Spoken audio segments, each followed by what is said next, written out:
For the repair of the Alfa Laval EPC50 OP front module, the following procedures were necessary. Replacement of various electronic components and general cleanup of the unit. For testing, we use 24-volt DC power supply. As soon as we turn it on, the unit responds, and the screen lights up.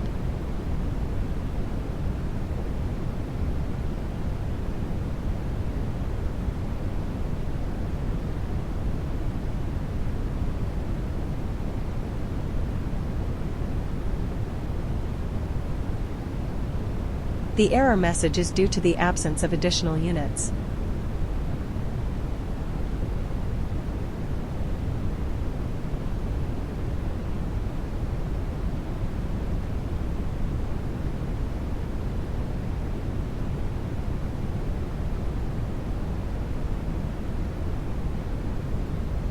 It is now clear that the OP front module is working successfully and is ready to be delivered to the client.